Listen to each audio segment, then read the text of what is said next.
Hi, welcome to another segment with Dave and myself filming on how to make recipes and remedies that can cure, heal, fix you. Those words, cure and heal, are in the dictionary. They haven't taken them out yet, so we can still use them, even though they might think it's illegal. Okay, we're going to make a Queen of Hungary formula. This formula was given back in the 12th century. And the Queen of Hungary had a blood poisoning, a blood disease, okay? And it was probably an STD, whether it was AIDS, HIV, whatever was going on at the time. And so her medical people, her alchemists, her scientists, whatever, came up with a formula. Now, for those of you who are suffering with the HIV and the hepatitis and cancers and any kind of mycobacterial infection, that's a new word you're going to hear a lot more about, mycobacterial. Because you've got stuff coming from the sky. I almost said it, stuff coming from the sky. Okay, that's impacting our skin. So we're going to show you how to maybe beat it with that too, making your own little antibacterial, antimicrobial, antiviral, antifungal formula. For now, we're trying to make something on the inside. Anytime you deal with something on the outside, it has to be dealt with on the inside, okay? And if you're not willing to change what you're doing, save your money and your time, and when you're ready to make whatever changes you need to make, you will do them. If I tell you don't eat any grains, you say, you don't know what you're talking about, you're going to eat the grains, and you still have these exacerbated conditions going on, that's because you're not paying attention. We need to clean the blood, we need to clean the inside. I want to point something out. I don't know if Dave can get this. This is what we are eating normally, if we can find that anymore. See how the stomach is empty and clean? Okay, and this is what happens when your stomach breaks down the stuff in hydrochloric acid and then starts moving down the path. This is why a lot of you have high pylori, GERD, and everything else, because you're eating the genetically modified grains, and they're all that way these days. And so what's happening is you're getting it back up. Okay, it's going back up to into your esophageal lining, causing the acid and the destruction of the pylori and up in this realm. That's what you get when you eat the junk foods. This is what you get when you're eating foods that are genetically engineered. This is why it's imperative in Canada and the United States we have that labeled, so you understand that when you eat something GMO, this is what goes on. Now, I'll further show you the second one. This is your intestinal tract. As you can see in the intestinal tract, okay, we're looking at the intestine, okay, and this is your intestine. As you can see, that part was just straight. That means that allows the intestine to move like this, because it can create a vacuum and a drawing to pull the waste through the colon. As it pulls it through, it absorbs the nutrients, further breaking it down. As you can see here, there's a curvature going on, meaning that the colon now can't do this.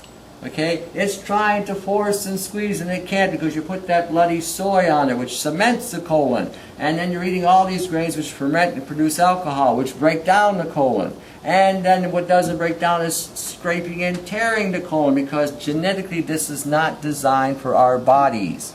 Okay, it changes our DNA, and as a result, you get enteritis, you get colitis, you get Crohn's, you get leaky gut, and these are all the same diseases, all of them, just at different stages of the game. Then you wind up with headaches that you can't stand. You wind up with aches in your backside, in your hips, and in your lower extremities. You wind up with dysfunctioning digestive system. You got a heart problem, because now these poisons are coming back into the system. So this is why I tell you all the time, don't eat the grains. Don't eat the damn soy. Don't eat the corn. Because we don't know today how much of it is genetically modified. 80 to 90% of the corn and soy and rice are GMO'd.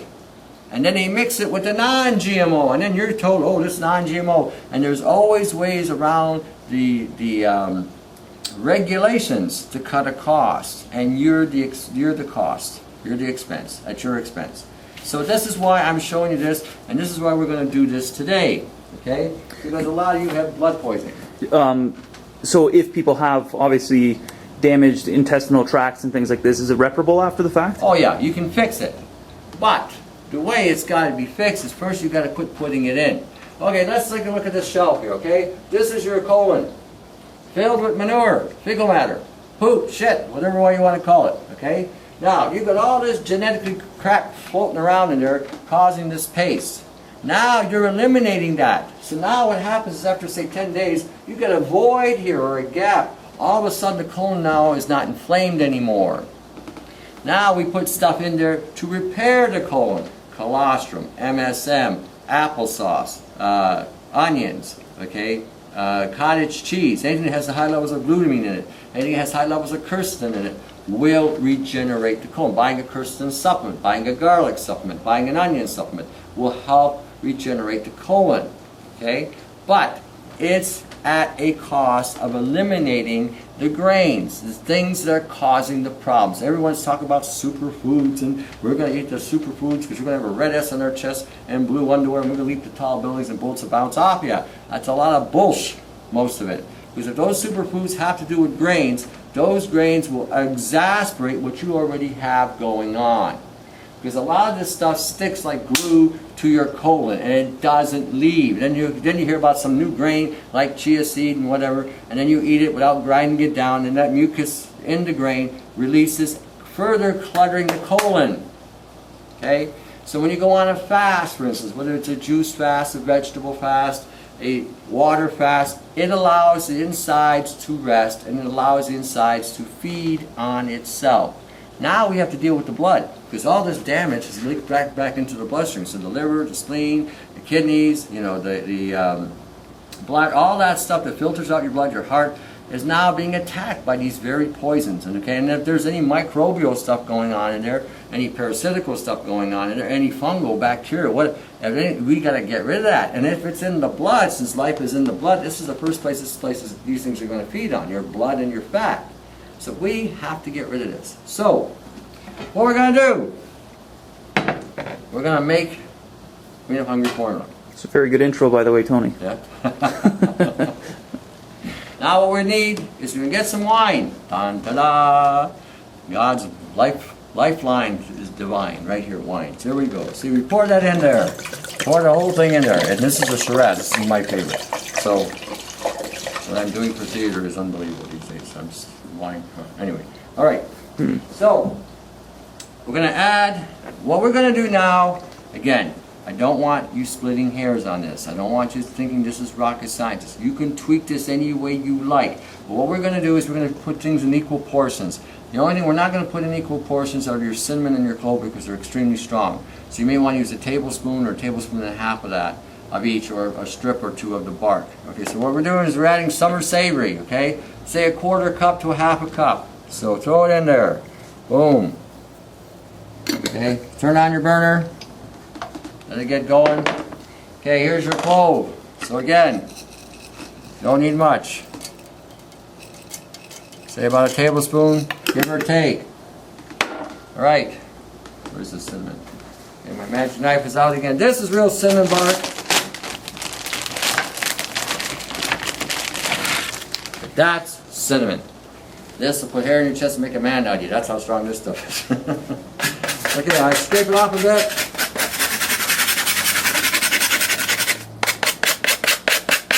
Okay, flake it, put it in there. What is the scraping for? Sometimes there's stuff on the outside that I don't want. Sometimes you see this white stuff, so I want to clean it up a little bit. It's not going to kill you, but I don't want a lot of it in there. Okay, so we got cinnamon. So you probably got maybe, again, 1/4 cup of that. I'm going to put this away so people think I'm a jungle man or something here. All right. So now we're going to add rosemary. Now you can do this either way. If you can't find it fresh, I'm fortunate. I live in Windsor, Ontario. We have a multicultural element here, so we get a lot of our stuff either fresh or dry. And we can go to any ethnic market, whether it be a European market or a Mediterranean market or Middle Eastern market, East Indian, whatever. And we can get a lot of our stuff either fresh or dry. If you cannot find it fresh, use the dry. Okay, you've got my permission here. All right, take your rosemary. Again, 1/4 cup, throw it in there. Here is marjoram. Again, 1/4 cup, throw it in there. Notice this is rocket science I'm showing you here. Okay, we got thyme here. Wet or dry? Okay, 1/4 cup, throw it in there. Here is Mediterranean oregano. Now I cannot get that fresh here in Canada or the United States because it grows in the Mediterranean. But this stuff will peel paint. That's how strong this stuff is, okay? So, when you use this stuff, again, you'll know you got a good batch when you buy this stuff. You can buy it at any Italian shop, any Middle Eastern shop, any Greek place. When you get near the plastic, you can smell it, okay? Because that means it's very much alive. Now, sometimes you can't, and it's so good, but this stuff is pretty potent. Again, we're taking out the magic knife, we're cutting it. Okay, don't want to waste it. This stuff is really strong. So, and again, it's part of that whole dynamic. Pour the cup. Ooh. And you'll make a mess too. But you can, Dave can tell you can smell it. It's very potent. Alright. Now we're going to add peppermint. Again, throw it in there. We're going to add cardamon. Again, this is very strong. This is a powdered cardamon. So again, only about a tablespoon or so. We're going to add bay leaf. Bay leaf is very important in this as well. And I'll explain why they did this, because it's very interesting what they did. Throw the whole thing in there. It's about a quarter cup, give or take. Okay, boy, this is really looking like it's going to get full. All right. And finally, we're going to add turmeric to it. Used to call it Zadoria. So basically it was a type of turmeric that they used. Again, you don't need much, probably 2 tablespoons because it's already powdered. If it was an actual herb form, again, you would use a cup. Now I'm going to add a little water to this because I want this to completely submerge. We got the wine, so about equal portions of wine to water, okay? Now, if you want to make it stronger, just add more wine to it. But some of you don't have the money or the funds, and I understand it. I mean, if you live in the United States, wine is relatively cheap. If you live in Canada, we pay through the nose because our government likes to rape us here with taxes on alcohol. So, I mean, go to our gas pumps and see how much they charge us for alcohol there. Now, put it about equal portions, okay? And that's good enough. And then, set it on boil and forget about it. Now, once it starts to boil, let it boil for a good 10 minutes or so, and then let it simmer for hours, a couple hours. Okay, and what you're going to wind up doing afterwards is you will strain this. And once you strain it, put it back in a glass jar. Then you will use 1 shot increments or 1 ounce increments several times a day. At the same token, you are going to be using other blood purifying properties like beets, beaten wine, or beaten applesauce, things that are going to purge. You're going to be using parsley, dandelion, milk thistle, things like this as well. Okay, if you've got a condition that warrants this. All right. So anyway, we're showing you how to make the Queen of Hungary formula, and shortly we'll show you how to strain it and do whatever. All right, welcome back. We started the Queen of Hungary formula while we were doing other things. So you can be multiplex. You can do 20 different formulas at one time. This is what makes you a mad scientist. Ah. All right, that Queen of Hungary formula has been boiling and simmering the whole time. Ooh, that's a bit hot. Okay. As you can see, we got something here. Crap, here, this will work. As you can see, she's fusing. Okay. Now, the longer you let it sit, the stronger this will get, obviously. All right. And again, this is a very, very, very potent formula. So what we're doing here, like I said, is we're creating a dynamic here where we are putting together a bunch of things to work in a synergy to kill off, rebuild, restore, remove things that don't belong. Okay. So now what we're going to do is, okay, this is again, I'm going to use this jelly bag as a filtering device. Again, you can use whatever you like. You can use something like this as a strainer if you got a big bowl. Actually, it might not be a better idea. I think we're going to get a bowl. Okay, we're just going to pour this through a bowl, through a sifter, just to catch whatever.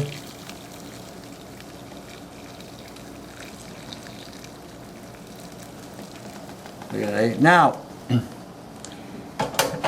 in all likelihood, you could put more wine or more water back into this and keep on boiling it, simmering it down. Okay, we got a lot out, but we didn't get it all out. So, and again, all you do afterwards is take it, Put it back in the bottle once it cools off, and use 1 ounce increments. Okay, basically, this formula, what Dave will do is I'll give Dave this sheet. He will film it with the segments there to give you some idea of the recipes. Here's the Queen of Hungary formula. All the herbs are there as well. We did add myrrh to it. You can buy the myrrh crystals at most Asian shops or herbal shops. If you can't, then use the essential oil of myrrh. Put about 4 or 5 drops in there. And again, you can do this even with essential oils if you know what you're doing. You put them in there, blend them, heat them up, simmer them in the wine, simmer them for about an hour or so, strain it, and then again use small amounts. There's more than one way of doing this.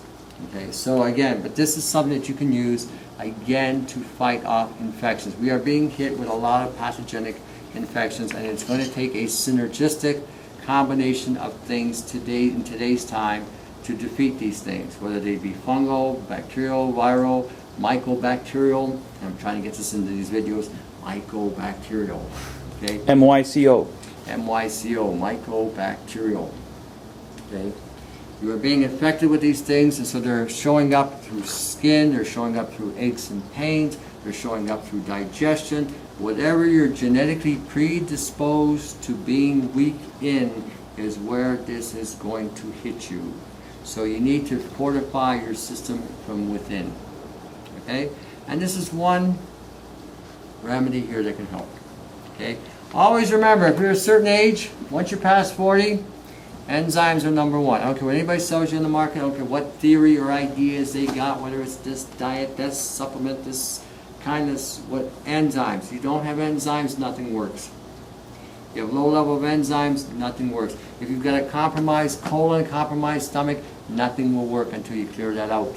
You've got to get this working. This is your pot, this is your brewer, this is your inferno. This is the fire that breaks everything down. This is what sends everything all over the place. These are the things inside here that convert everything. And if the converters are not working because they're plugged, you're not healthy. If you're congested with poisons in this area because you've been accumulating poisons all the time, if you are getting on a different diet, you're going from an animal diet to a vegetable diet, that's going to have some impact on a short term. If you're on a vegetable diet and you're going on an animal diet, that's going to have an impact on you again on a short term, a beneficial one. But if you don't keep this area clean and functioning, nothing is going to work. And I don't care which way you go. And that's what I've seen in the time I've been doing this, and I've been doing this for a long time. So this is key. You keep this healthy, pancreas is working fine, then the liver is. The stomach's working fine, so are the kidneys, so is the colon. Okay?